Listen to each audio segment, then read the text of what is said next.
Bonjour, c'est Cryptoly, j'espère que vous allez bien. Aujourd'hui, on va parler de Pol, la crypto de Polygon. Anciennement, c'était Matic. Donc forcément, il y a eu un rename, il y a eu un changement de ticker de Matic vers Pol. Ça a impacté énormément le cours, on va expliquer pourquoi.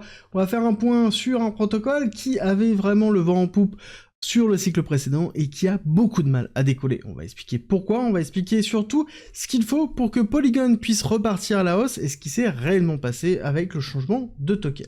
Alors avant, on va rappeler rapidement ce qu'est Polygon. Polygon, c'est une layer 2 d'Ethereum. Alors historiquement, c'était un plasma d'Ethereum, donc je vais pas revenir dessus, mais c'était une sidechain, une blockchain qui était à côté d'Ethereum et qui justement s'interfaçait avec Ethereum pour mettre une partie de ses transactions dessus.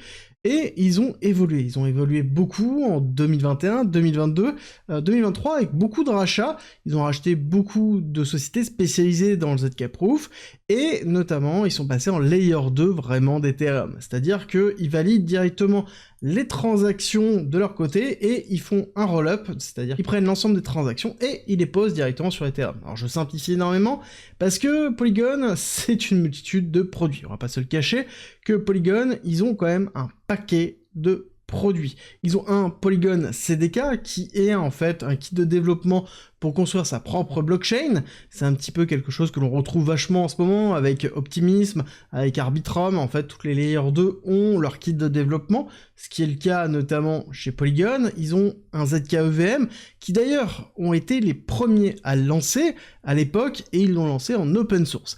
Et ça a été un ZK-EVM qui permettait de pouvoir valider des transactions à très faible coût en utilisant la technologie Zero Knowledge Proof et qui était en plus compatible avec Ethereum. C'était vraiment une révolution et ils ont justement accéléré leur mise en production pour être le premier à pouvoir l'annoncer.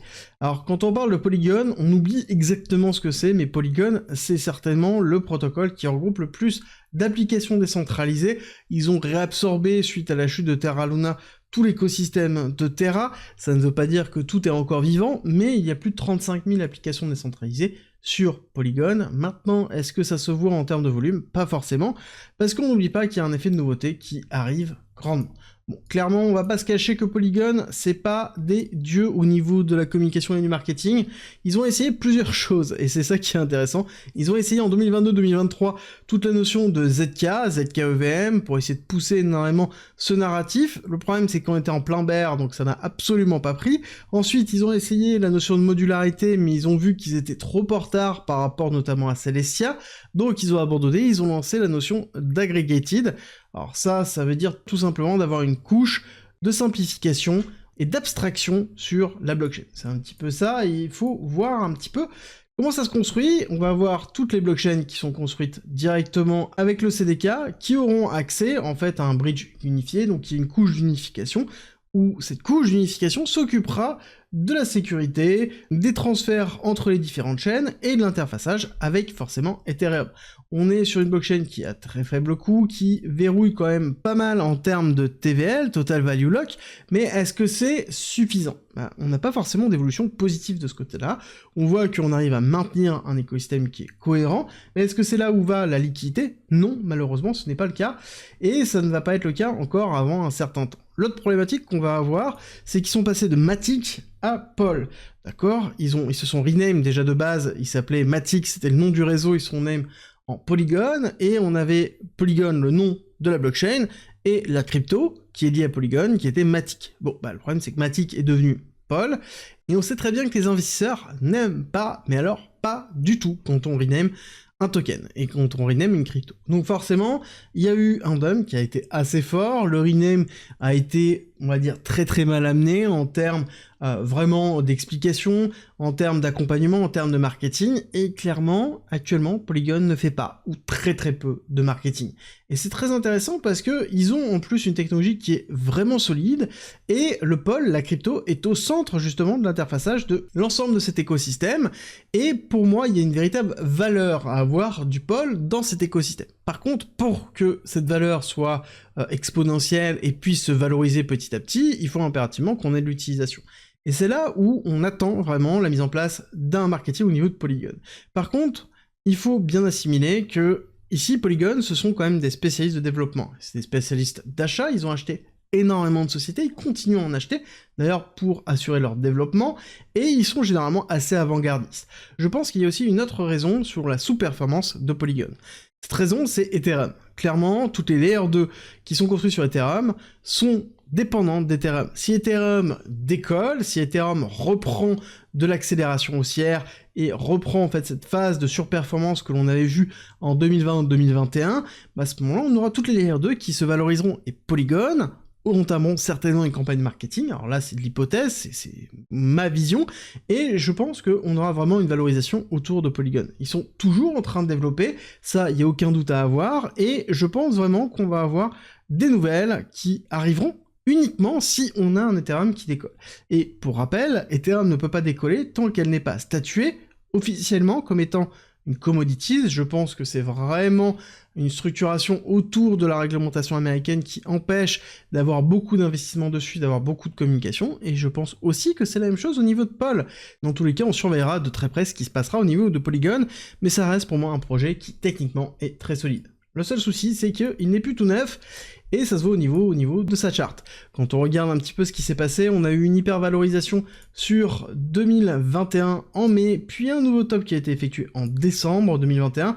L'année 2022 et 2023 a montré que Polygon était quand même résilient par rapport au bear market, avec ici une accélération haussière où on a eu un Polygon qui a dépassé les 1,5$, et depuis on est dans une phase de retracement. Ce qui est intéressant de voir, c'est que cette phase de retracement, elle est en train de se terminer avec ici une prise de liquidité du plus bas qui avait été laissé en juin 2022.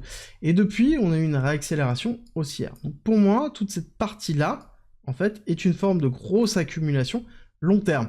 On est sur la partie basse de cette accumulation, on a fait une rupture court terme d'une tendance baissière, avec un petit break of structure qui n'est pas suffisant. On voit qu'on a eu du mal à passer en fait cette résistance, et là on est en train de retester l'order block qui se trouve ici.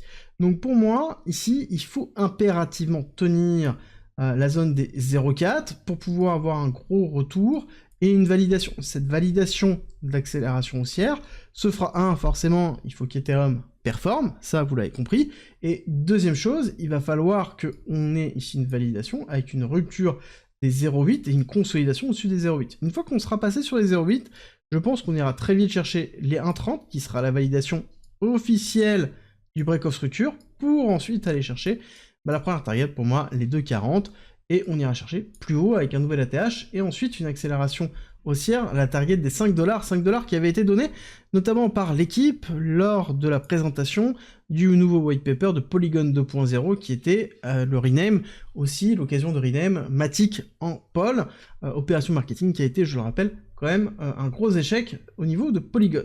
Techniquement, on est sur une FDV de 4,6 milliards de dollars, on est 33e sur CoinMarketCap, on est une market cap de 3,8 milliards de dollars, et on peut aller chercher des market cap qui sont dans les alentours de 30, 40, 50 milliards, à partir du moment où on a un Ethereum qui décolle, et qu'on retrouve une campagne dynamique marketing au niveau de Polygon, et surtout un retour de la DeFi, parce que Polygon est spécialisé vraiment en finance décentralisée, et la finance décentralisée arrive généralement avec une explosion d'Ethereum, donc on va surveiller vraiment de très très près ce qui se passera à ce moment-là, et je vous ferai une mise à jour quand ça se passera. Dans tous les cas, comprenez bien que vous devez impérativement avoir une stratégie pour gérer ce type de situation. Vous voyez bien qu'on est en sous-performance, Polygon par rapport au reste du marché, ça ne veut pas dire que le token est à jeter, ça ne veut pas dire que le projet est à jeter, mais peut-être qu'il y a une réflexion sur une réallocation, sur une gestion active justement de votre portefeuille, et il faut avoir cette réflexion-là en amont, et surtout ne pas réagir sur de l'émotion. Systématiquement, on va avoir tendance